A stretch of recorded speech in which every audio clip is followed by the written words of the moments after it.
পৃথিবীর সবচেয়ে বিপজ্জনক জলসীমাগুলোর একটিতে ধীরে ধীরে এগিয়ে যাচ্ছে একটি আমেরিকান সাবমেরিন।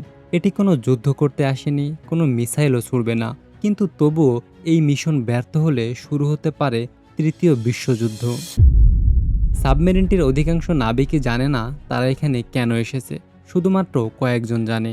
আজ তাদের লক্ষ্য একটিমাত্র জিনিস, সমুদ্রের তলদেশে লুকিয়ে থাকা একটিমাত্র টেলিফোন কেবল।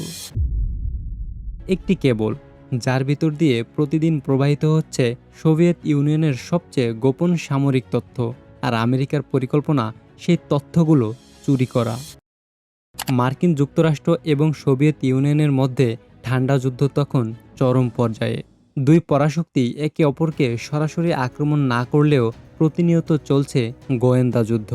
একটি ভুল সিদ্ধান্ত, একটি ভুল তথ্য, অথবা একটু ভুল বোঝাবুঝি পৃথিবীকে পারমাণবিক ধ্বংসের দিকে ঠেলে দিতে পারত। তাই দুই দেশ মরিয়া হয়ে উঠেছিল প্রতিপক্ষের সামরিক পরিকল্পনা জানার জন্য। একদিন মার্কিন গোয়েন্দারা জানতে পারে রাশিয়ার সুদূর পূর্বে কামচাটকা উপদ্বীপের পেট্রোপাভলোভস্কে একটি নতুন পারমাণবিক সাবমেরিন ঘাঁটি তৈরি হয়েছে। এই ঘাঁটিটির অবস্থান ছিল অত্যন্ত কৌশলগত। এখান থেকে সোভিয়েত সাবমেরিনগুলো খুব দ্রুত প্রশান্ত মহাসাগরে প্রবেশ করতে পারত। অর্থাৎ প্রয়োজনে যুক্তরাষ্ট্রের উপর পারমাণবিক হামলার সম্ভাবনাও বেড়ে গেল কয়েক গুণ। ফলে আমেরিকার ঘুম হারাম হয়ে যায়। তারা রাশিয়ার পিছনে উঠে পড়ে লাগে। একের পর এক গুপ্তচর দিয়ে তারা কোনোভাবেই এই পারমাণবিক ঘাঁটির কোনো তথ্য পাচ্ছিল না। কিন্তু সমস্যা ছিল অন্য জায়গায়। ঘাঁটিটি এতটাই সুরক্ষিত ছিল যে স্যাটেলাইট দিয়ে খুব বেশি তথ্য পাওয়াও সম্ভব হচ্ছিল না, এবং একই সাথে কোনো গুপ্তচরও সেখানে পৌঁছানো প্রায় অসম্ভব। ঠিক তখনই সামনে আসেন ক্যাপ্টেন জেমস ব্র্যাডলি। তিনি একদিন একটি মানচিত্রের দিকে তাকিয়েছিলেন। হঠাৎ তার মাথায় একটা প্রশ্ন আসে, এত দূরের একটি ঘাঁটি মস্কো কিংবা ভ্লাদিভস্তকের সঙ্গে কিভাবে যোগাযোগ করে? রেডিও? অসম্ভব। যুদ্ধের সময় রেডিও সহজেই শত্রুপক্ষ ধরে ফেলতে পারে। তাহলে ব্র্যাডলির মনে হলো অবশ্যই সমুদ্রের নিচ দিয়ে একটি টেলিফোন কেবল গেছে, আর যদি সেই কেবলটি খুঁজে পাওয়া যায় তাহলে সোভিয়েত ইউনিয়নের সবচেয়ে গোপন কথোপকথনও শোনা সম্ভব হয়ে যাবে। এই ধারণায় জন্ম দিল অপারেশন আইভি ওয়েলস। কিন্তু সমস্যা ছিল হাজার হাজার বর্গ কিলোমিটার সমুদ্রের নিচে একটিমাত্র কেবল কিভাবে খুঁজে পাওয়া যাবে। ঠিক তখনই ব্র্যাডলির মনে পড়ে শৈশবের কথা। মিসিসিপি নদীর তীরে মাছ ধরার নৌকাগুলোকে সতর্ক করতে কেবল যেখানে লাগানো থাকতো সেখানে বিশেষ এক ধরনের সাইনবোর্ড ব্যবহার করা হতো। তিনি অনুমান করলেন সোভিয়েতরাও হয়তো এই কাজে করেছে। যদি তাই হয় তাহলে উপকূল বরাবর কোথাও না কোথাও সেই চিহ্ন পাওয়া যাবে। যেই ভাবা সেই কাজ। তারা সবাই মিলে গুপ্তচরের কাজ শুরু করে দিল। এখন তাদের এই চিহ্ন খুঁজে বের করাই একমাত্র লক্ষ্য হয়ে দাঁড়ায়। খুঁজতে খুঁজতে প্রায় এক মাসের দীর্ঘ যাত্রার পর মার্কিন সাবমেরিন ইউএসএস হ্যালিবার্ট ওখোৎস্ক সাগরে পৌঁছায়।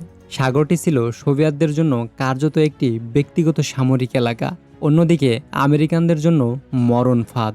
এখানে ধরা পড়ার অর্থ হলো আন্তর্জাতিক সংকট এবং তৃতীয় বিশ্বযুদ্ধ।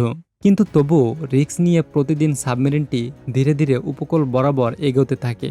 নাবিকরা পেরিস্কোপ দিয়ে প্রতিটি পাহাড়, প্রতিটি সৈকত, প্রতিটি চিহ্ন খুঁজতে থাকে। খুঁজতে খুঁজতে প্রায় এক সপ্তাহ কেটে যায়, কিন্তু কোনো কিছুই পাওয়া যায় না। তারপর হঠাৎ করে একটি সাইনবোর্ড তাদের চোখে পড়ে, ঠিক ব্র্যাডলি যেমনটা কল্পনা করেছিলেন।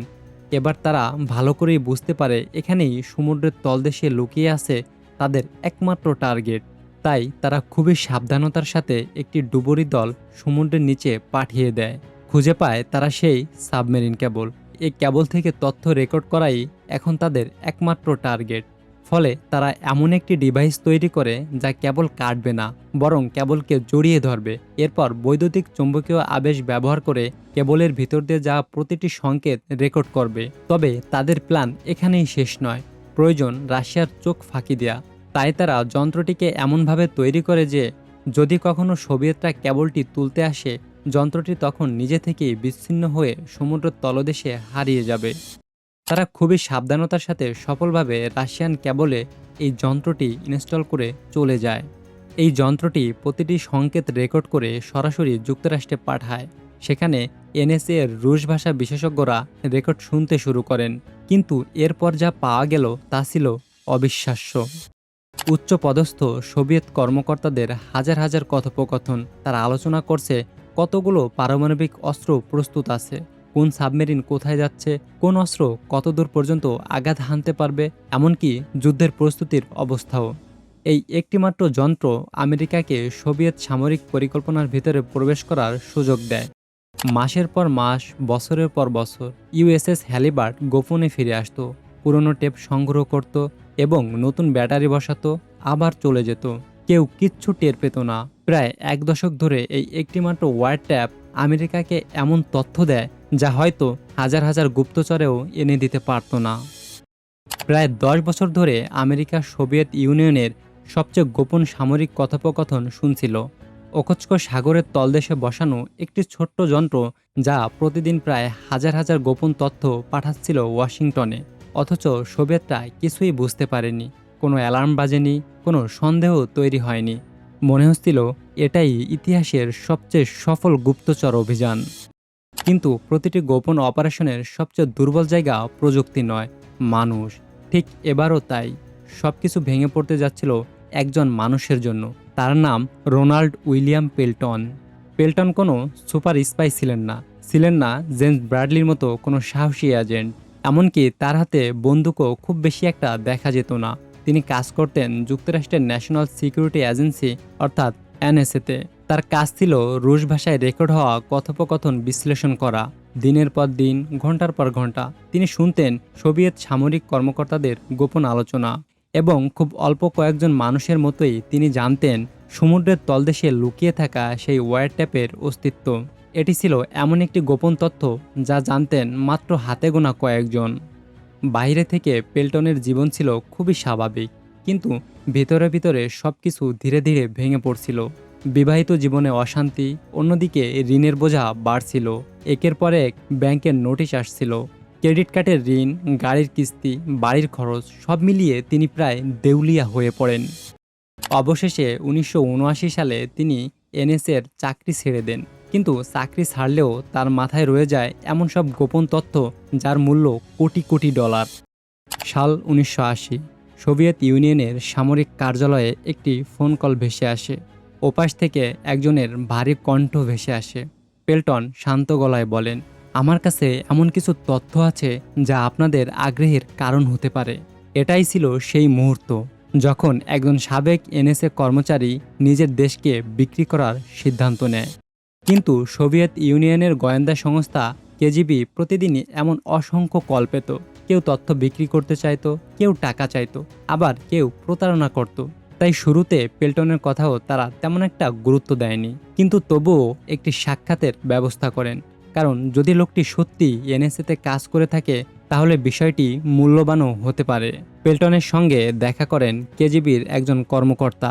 প্রথমে সাধারণ কথাবার্তা চলতে থাকে, তারপর এক পর্যায়ে পেল্টন এমন কিছু তথ্য বলতে শুরু করেন যা শুনে কেজিবি কর্মকর্তা স্তব্ধ হয়ে যান। তিনি এমন সব গোপন নজরদারি প্রকল্পের কথা বলছিলেন যেগুলোর অস্তিত্ব সোভিয়েতরা কখনো কল্পনাও করেনি।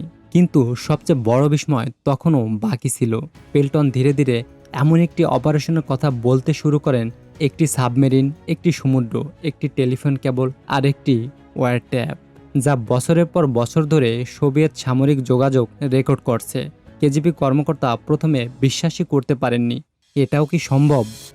ওখোৎস্ক সাগর, যাকে তারা নিজেদের সবচেয়ে নিরাপদ জলসীমা বলে মনে করতেন, সেখানে আমেরিকা ঢুকে পড়েছে আর এত বছর ধরে কেউ টিয়ার পায়নি। শুনতে যেন বানোয়াটে এক গল্প কাহিনী মনে হলো। কিন্তু পেল্টন এমন সব প্রযুক্তির তথ্য দিচ্ছিলেন যা বানিয়ে বলাও অসম্ভব। পেল্টন কোনো আদর্শের জন্য কাজ করেননি, তিনি সোভিয়েত মতাদর্শেও বিশ্বাস করতেন না। তিনি শুধু টাকা চেয়েছিলেন ঋণ পরিশোধ করার জন্য, স্বাভাবিক জীবন ফিরে পাওয়ার জন্য। তাই এই তথ্যের বিনিময়ে কেজিবি তাকে মাত্র কয়েক হাজার ডলার দেয়। কিন্তু পেল্টন বুঝতেও পারেননি এই সিদ্ধান্ত শুধু একটি অপারেশন নয়, বরং ঠান্ডা যুদ্ধের ইতিহাস বদলে দিতে চলেছে। তারা প্রথমে পরীক্ষা করে দেখল পেল্টনের দেয়া তথ্যের ছোট ছোট অংশ সত্যি কিনা। পেল্টন এমন সব প্রযুক্তির বিবরণ দিয়েছিলেন যেগুলো জানার কথা ছিল কেবল কয়েকজন মার্কিন কর্মকর্তার। প্রতিটি তথ্য মিলতে শুরু করলো। সন্দেহ ধীরে ধীরে আতঙ্কে পরিণত হলো। যদি সত্যি ওখোৎস্ক সাগরের নিচে কোনো ওয়্যার ট্যাপ বসানো থাকে তাহলে সেটিকে খুব দ্রুত খুঁজে বের করতেই হবে। ওখোৎস্ক সাগর ছিল সোভিয়েতদের কাছে অভ্যন্তরীণ সমুদ্র। এখানে বিদেশি কোনো জাহাজের প্রবেশ কার্যত নিষিদ্ধ। এবার সেই সমুদ্রে শুরু হলো গোপন অনুসন্ধান। সোভিয়েত প্রকৌশলী, নৌবাহিনী এবং বিশেষ ডুবুরি দল সবাইকে একসঙ্গে কাজে লাগানো হলো। তাদের হাতে ছিল একটি মাত্র সূত্র, পেল্টনের দেয়া অবস্থান এবং ক্যাবলের সম্ভাব্য রুট। কিন্তু সমুদ্র কাউকে সহজে গোপন রহস্য দেয় না। শত শত ফুট গভীরে অন্ধকারে কাদা আর পাথরের নিচে একটি ছোট্ট যন্ত্র খুঁজে পাওয়া ছিল প্রায় অসম্ভব। দিনের পর দিন অনুসন্ধানের পর ডুবুরিদের আলো একটি অদ্ভুত ধাতব বস্তুর উপর পড়ল। এটি কোনো সামুদ্রিক খনি নয়, কোনো হারানো যন্ত্র নয়। এটি ছিল পেল্টন যেভাবে বর্ণনা করেছিলেন সেই ওয়ার ট্যাপ। কেবলের চারপাশে শক্ত করে জড়িয়ে আছে, বাইরে থেকে প্রায় অদৃশ্য, কিন্তু ভিতরে রয়েছে উন্নত মানের ইলেকট্রনিক সার্কিট। সোভিয়েত প্রকৌশলীরা মুহূর্তেই বুঝতে পারলেন তাদের সবচেয়ে গোপন সামরিক যোগাযোগ বহু বছর ধরেই শত্রুপক্ষ শুনছে। ওয়ারট্যাপটি খুলে নিরাপদ স্থানে নেওয়া হলো। সেখানে প্রকৌশলীরা একটি পরীক্ষা করতে শুরু করেন। তারা বিস্মিত হয়ে দেখলেন কেবলটি কাটা হয়নি, বরং বৈদ্যুতিক আবেশ ব্যবহার করে কথোপকথন রেকর্ড করা হয়েছে। এটি এমনভাবে তৈরি ছিল যাতে কোনো যোগাযোগ বিঘ্ন না ঘটে। অর্থাৎ সোভিয়েতদের পক্ষে শুধু কেবল পরীক্ষা করে এটি ধরা প্রায় অসম্ভব ছিল। এটি ছিল কোল্ড ওয়ারের সবচেয়ে উন্নত গুপ্তচর প্রযুক্তিগুলো একটি।